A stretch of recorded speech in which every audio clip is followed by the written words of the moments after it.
कलीसिया 30 अक्टूबर को धन्य डोमिनिक कॉलिंस को याद करती है। ये आयरलैंड देश के काउंटी कॉर्क राज्य के यूघाल शहर से आते थे। 20 साल की उम्र में ये फ्रांस देश जाकर सेना में भर्ती हो गए। अपनी मेहनत, लगनता, ईमानदारी और ईश्वर भक्ति के कारण सफलता इसकी चरण चूमने लगी। धीरे धीरे धन्य डोमिनिक को पदोन्नति होते गया और बहुत जल्दी वे सेना नायक बन गए। पर इनकी बुलाहट कुछ और थी। अपनी अंतरात्मा की आवाज को सुनकर बनी बनाई सैनिक सम्मान और प्रतिष्ठा को त्याग कर यीशु संघ में प्रवेश लिए।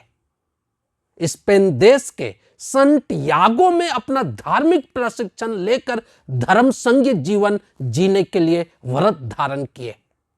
इस तरह वे यीशु संघी धर्म बंधु बन गए।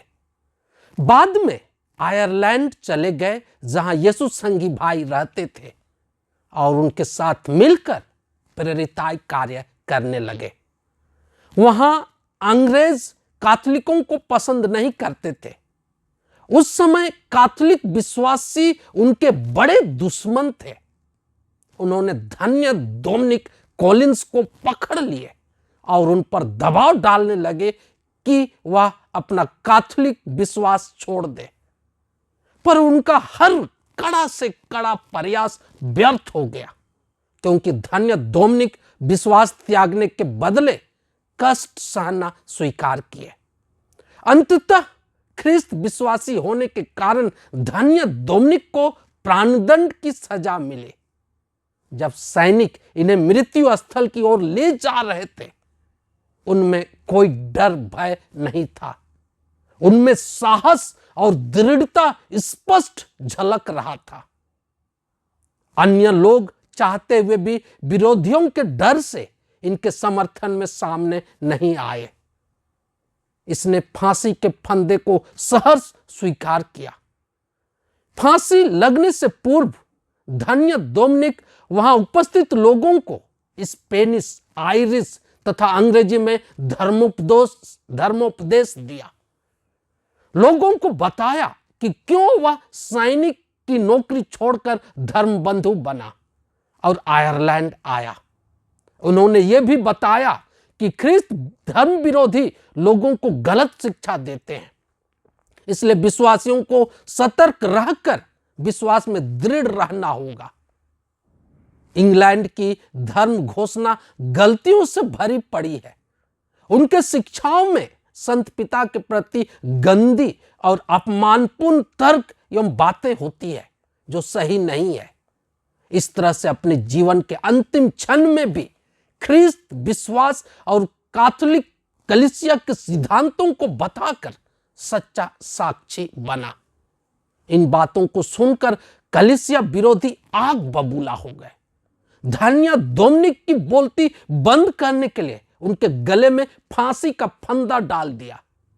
विरोधियों के इस मनोभाव को देखकर धन्य डोमिनिक खुश होकर हंसने लगे।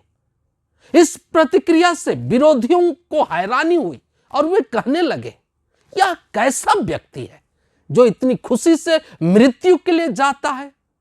विवाह भोज में जाने वाले भी इतना खुश नहीं होते।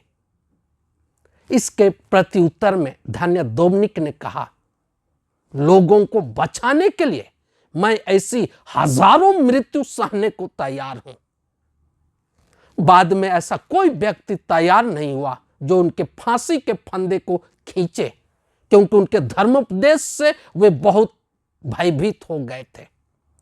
अंत में विरोधियों ने एक मछुए को जबरदस्ती पकड़ कर लाए और उसे उस फांसी के रस्सी को खींचने के लिए बाध्य किए। ऐसा करने से पहले उस मछुए ने धन्य डोमिनिक से माफी मांगी। धन्य डोमिनिक ने सभी कैथोलिकों से आग्रह किया कि वे इनके लिए प्रार्थना करें। मरने से पहले उसने भजन के पंक्तियों को उच्चारित किया, मैंने आप पर भरोसा रखा है, आपके हाथों में मैं अपनी आत्मा सौंपता हूं। और उनकी मृत्यु हो गई।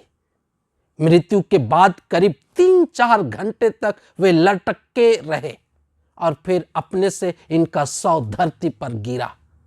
रात के अंधेरे में कुछ प्रभु भक्तों ने आकर इनकी लाश को लेकर दफना दिए।